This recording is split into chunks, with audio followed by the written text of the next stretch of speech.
As you could have guessed, the war in Iran is only getting worse. Donald Trump mentions that he believes the ceasefire with Iran is over.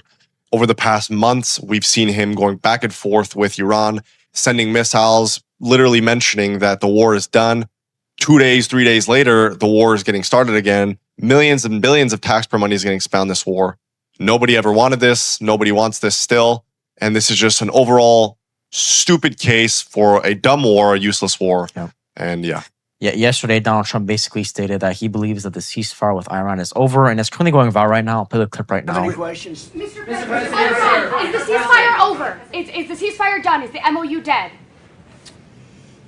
It's a very interesting question. To me, I think it's over. I don't want to deal with them anymore. They're scum. You know what scum is? They're scum. They're sick people. They're led by sick people. And they're vicious, violent people.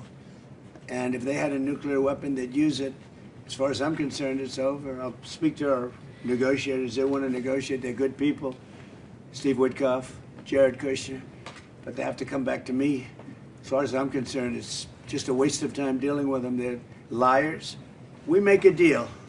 And if I make a deal with him, we have a deal. And he goes out, he talks. We make a deal. Everyone's agreed. No nuclear weapon. We make a deal. They go outside, talk to the press. They say, we never even talked about it. There's something wrong with them. They're cuckoo. As far as I'm concerned, it's over.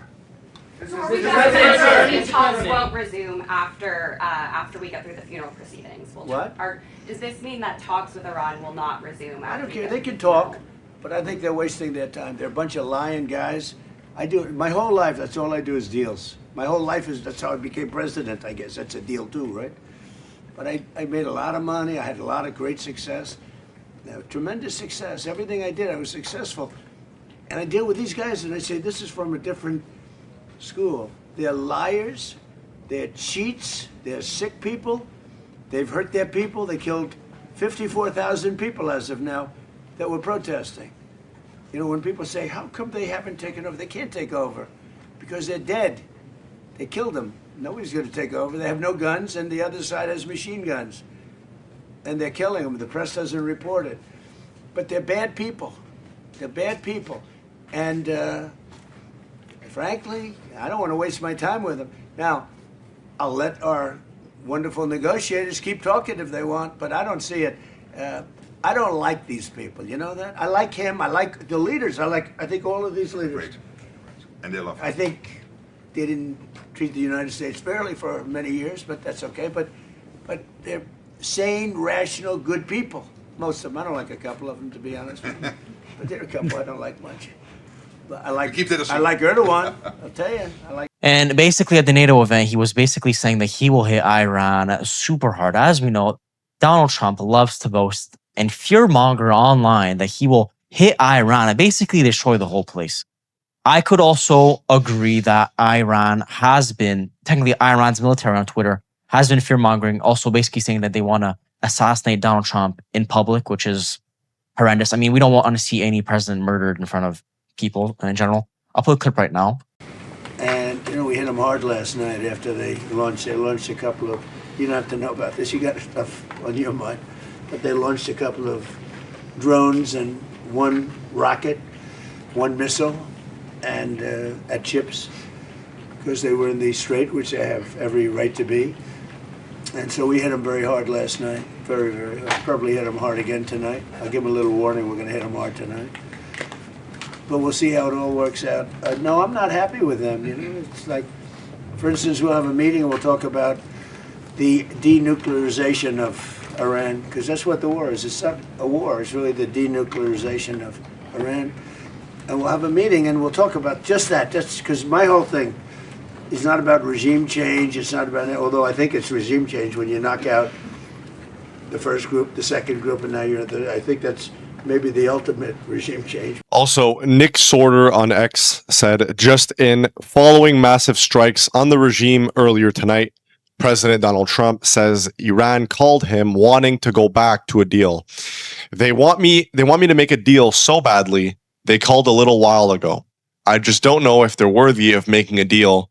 I don't know that they're going to honor the deal. That's the problem. We'll play the clip right now. And we hit back much harder. Are we returning to a full-scale military conflict, sir? I don't know. I don't know. We'd win it very quickly. It's another way of doing it. We have many ways we can win, but we've already won militarily. They have very little. They have very little left, and they want to make a deal so badly. They called a little while ago. They want to make a deal so badly. I just don't know if they're worthy of making a deal. I don't know that they're going to honor the deal. That's the problem. If they want to make a deal, why do you think they attacked commercial vessels? Because they're sort of crazy, to be honest with you. They're sort of crazy. They're a little bit out of control, but they want to make a deal. Badly. Sadly, I cannot believe that, since we know that Iran was basically rejecting the first ever deal about 3 to 4 weeks ago, stating that it was a big cleanup to make USA basically this big, jolly, and nice place where there's no wars, there's no problems. Which, look, that was at the time when there was the UFC 250 event and the World Cup was coming up. And as we know, this is all taking place in the United States right now. And Donald Trump loves to make the United States look like the big powerhouse of the whole world, pretty much, saying that it's this heaven on earth, which I don't think it is anymore. It's the American dream is gone. House prices are through the roof and Americans are struggling to pay their bills. We know that oil was up 50% for a period of time when the war in Iran was in full effect, and we might see gas go up again. It's not clear at all. We might see Donald Trump in a few more weeks actually bomb the hell out of Iran, which would be terrible for the oil market. Oil right now is technically about in the $60 to $70 range, and if we see oil back into the 100, even 150, and Iran was even suggesting, Iran's military was suggesting $200 per barrel, which would drive the cost immensely, which would make the American people suffer even more. This is a clip currently going viral also of Donald Trump basically bombing Iran, which is a sad sight. We'll play a clip right now.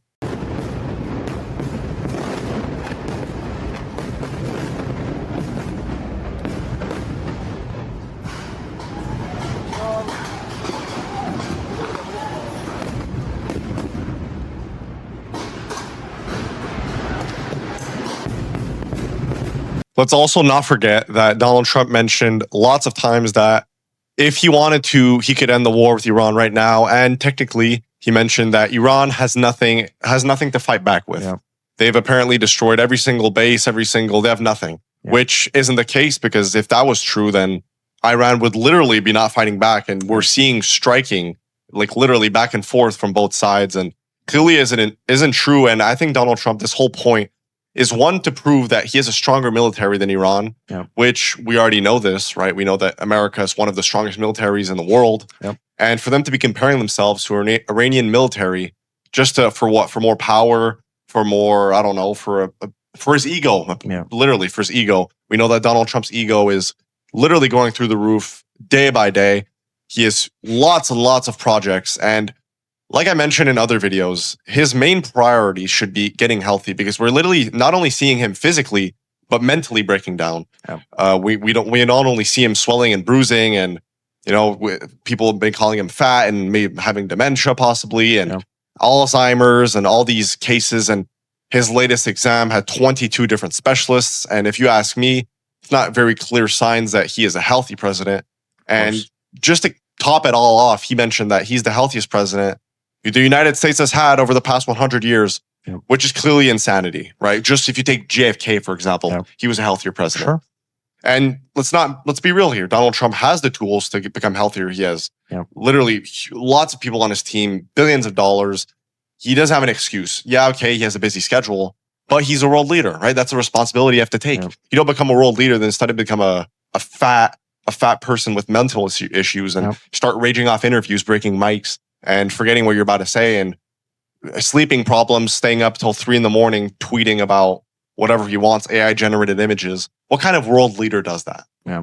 I mean, look, if yesterday there was the NATO event in Turkey, which made Donald Trump literally look like if he's losing his mind, where he basically called Zelensky Putin multiple times. And as we know, the Ukraine war is getting worse every single day. And I can't imagine being Zelensky, showing up to an event to speak with Donald Trump, and him literally insulting him, calling him Putin, which thankfully they're adversaries and they're in this whole war right now.